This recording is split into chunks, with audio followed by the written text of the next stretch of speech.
Hi, I'm Will, and I like toys. If you can't tell from all the stuff around me, I'm a big collector.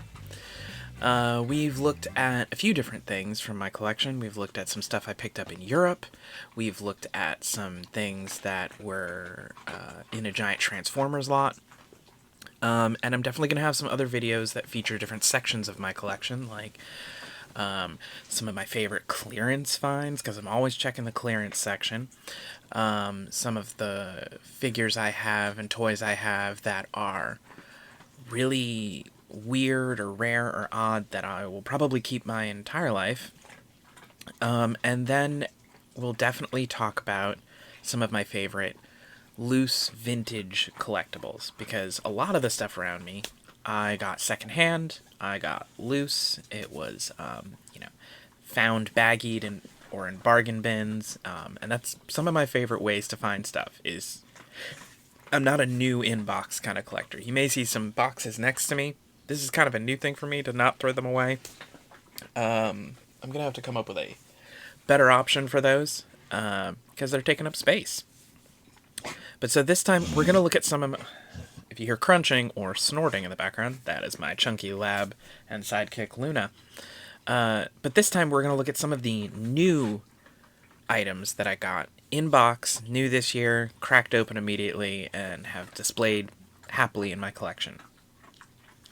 So we're going to start with something from Super 7. This was a birthday gift that my brother sent to me, and it is the Super 7 Ultimate Ninja Turtles Muckman with sidekick Joe Eyeball. Muckman is one of those early Ninja Turtle characters. I was totally interested in getting a version of him, either vintage or the Super 7 or even the 2012 Ninja Turtles. Had a pretty cool looking Muckman. He was very stylized, more of a neon green. So Muckman is basically, he's a mutant trash man who is trash. You can even see he's got his ID badge here, which says that his name was Garson Grunge for New York Sanitation.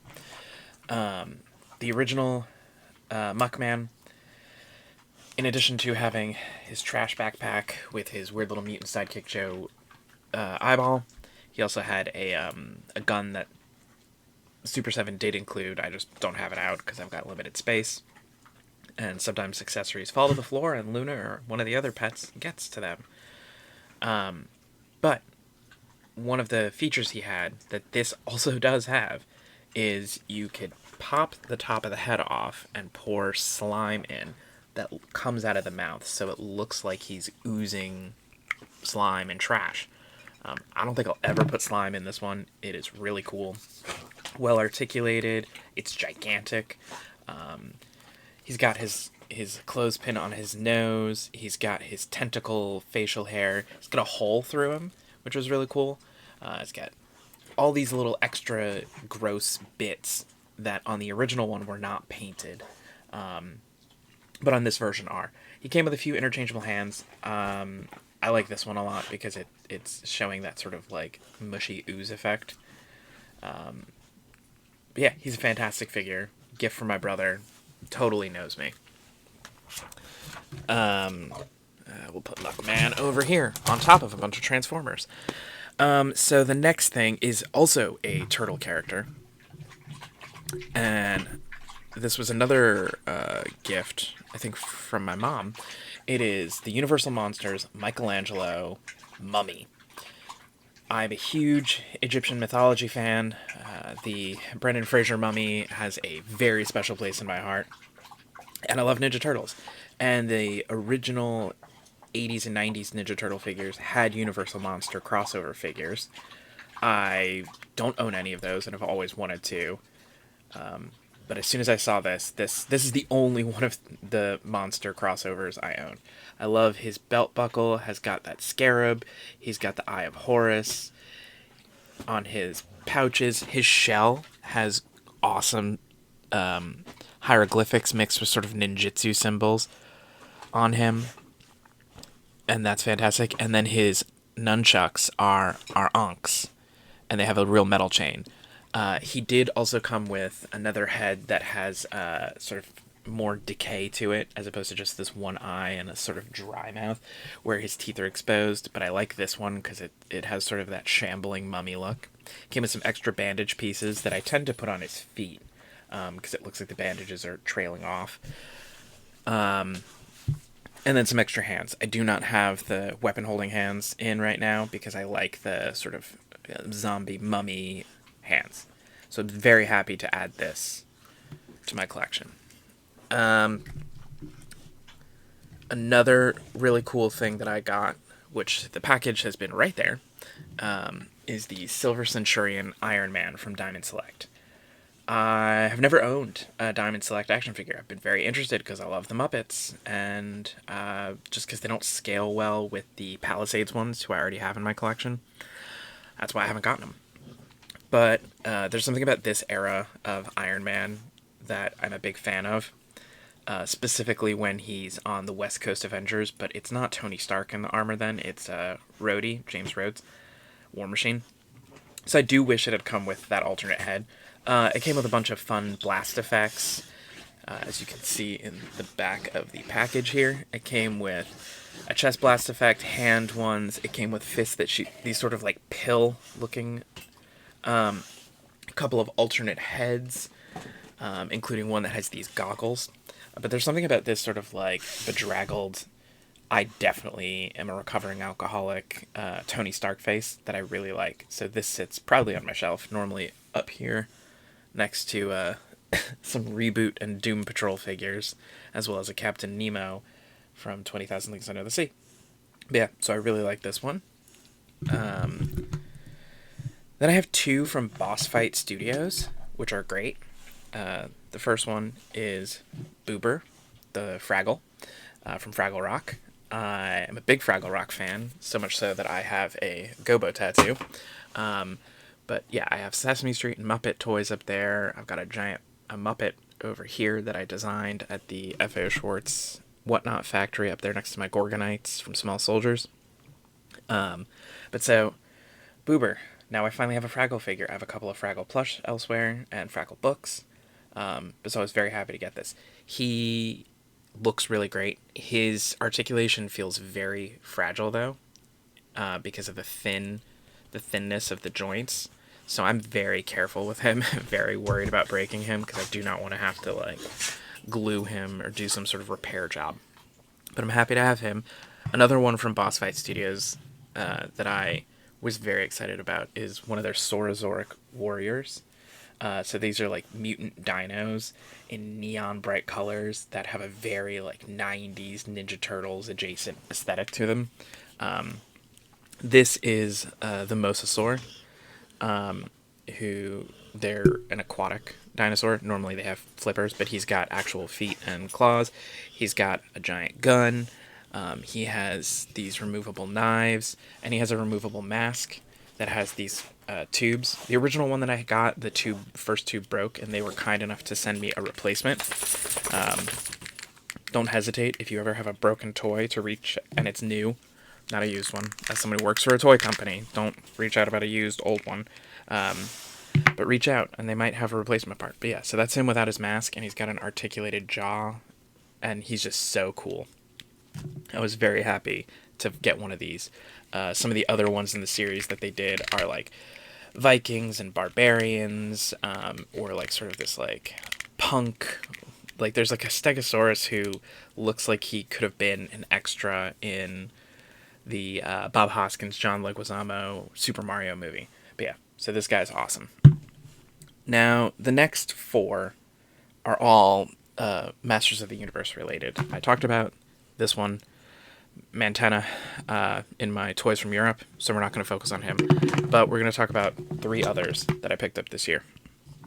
Because I really do like He-Man and She-Ra and that whole Eternia Etheria series, specifically the villains. I think they're the most entertaining, except I do like some of the heroes. You can see I have Fisto riding Stridor, the robot horse over there.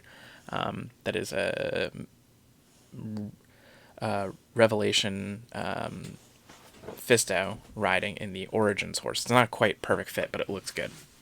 But I have a whole bunch of other He-Man characters over there, and in a few other spots. I've got Spike-Ore, and I've got Grizzlor, and Beastman, and Stinkor, and Hordak. I had a Skeletor that one of the dogs ate part of him, so at some point I'll get a new Skeletor. But these are three others that I have that I'm happy to have. So I've got Too Bad, which is, as you can see, a two-headed character.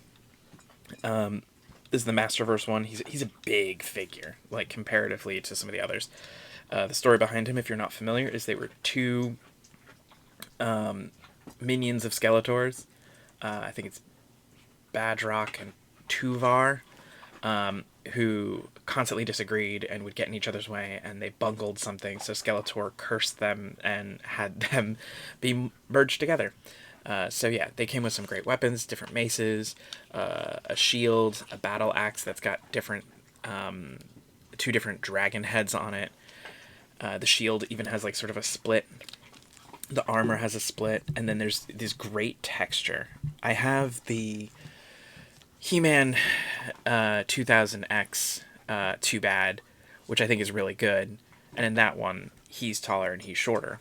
But I really liked the different textures that they added to this one. Too Bad's a character that I really like, because the name's also funny. Then I also picked up Leech, who is, much like Man-tenna, a member of Hordak's Evil Horde. And this is the Masterverse Leech. He came with his cool whip that has the Hordak bat on it, same on his armor. For a while I thought about getting the Origins one, because I liked sort of the cartoony nature of the head. But I'm glad I got this one, because the texture is really cool. And the mouth and on the tongue are like these sort of lamprey suckers, because he sucks at people's life force and powers. And he's got on his fake suction cups, unlike the original toy, which were suction cups like sort of these fangs. So I'm happy to add him. Now that I have him, Man-tenna, and Grizzlor, I've got a nice base of Horde. Definitely want to get Dragstore and who else? Modulok, maybe. Mosquitor, absolutely. A couple of the other Evil Horde members. And then I also got evil-lynn, the new Eternia evil-lynn, which is really awesome. She is definitely the brains behind everything in Masters of the Universe that Skeletor does. She's smarter than him. I really like there's these little skulls on her belt. The sort of like I'm over you expression on her face is great, with the skull on the headdress, the soft goods cape. Her staff has a detachable part so that you can do the shortened staff like she sometimes has, or the longer staff. I like the longer staff because it feels very wizard, and she's got a few interchangeable hands, but I give her this like magic hand with these angry nails. But so those are the He-Man ones. Now, literally just a few minutes ago, I picked up a package and got one more brand new toy that I'm gonna open. It is Neil from Skeleton Crew on Disney Plus, in Star Wars Black Series. Skeleton Crew is basically Goonies in the Star Wars universe. So it's a bunch of kids traveling around the galaxy and dealing with it. And he is the only non-human looking character in the crew of kids. There's also one who's like a cyborg with different metal implants, kind of like Lobot. And this guy definitely has a Max Rebo look to him, and I'm a big Max Rebo fan, even though they are distinctly different species. So I'm going to pause the video so I can open this, and then... Right, Luna? We're going to take a look at this? Yeah? You want to jump up and say hi? No? Okay. And then we will take a quick look at Neil from Skeleton Crew. Okay, I've freed Neil from his plastic packaging. He is fantastic. He's got this sort of my mom definitely combed my hair for me look, and his little overalls and his little jumper are fantastic. He's got all his gear on his belt. For accessories, he comes with little binoculars, which fit perfectly on a little peg on the back of his belt. And he also has a walkie-talkie, which makes this feel even more 80s Goonies. And so that fits perfectly on this belt loop chunk. Yeah, right there. So he's got that. And then he came with his giant backpack, which you can see has all kinds of gear in it. And actually, not everything is removable, but there is a little sort of 70s, 80s looking flashlight that fits in perfectly in his little backpack. I am very happy to have Neil. I liked Neil in the show. He's, other than being an entertaining character and funny, I like the visuals of him being this sort of pachyderm-looking alien. Like I said, I like Max Rebo, even though they said he is not the same species. You can tell he's definitely inspired by them. Sorry, I'm putting the backpack on. And I also liked, how he was like sort of a great loyal friend who like gets brave and does what needs to get done to help the people he cares about. So yeah, he's all geared up for an adventure in the stars. And he will be going on the shelf that you can't see right here, where I've got all my other Black Series figures, ranging from a variety of different properties and from different eras. But I'm a big fan of like the droids and the non-human characters, even though I do have a couple of humans there. So that's been some of my new toys of 2025. I'm definitely going to do a video about my comic pickups from Europe, and then a few other things. So keep an eye out. If you like what I'm doing, please comment, subscribe, let me know. God, I sound awful saying comment and subscribe. But as always, I'm Will, and I like toys.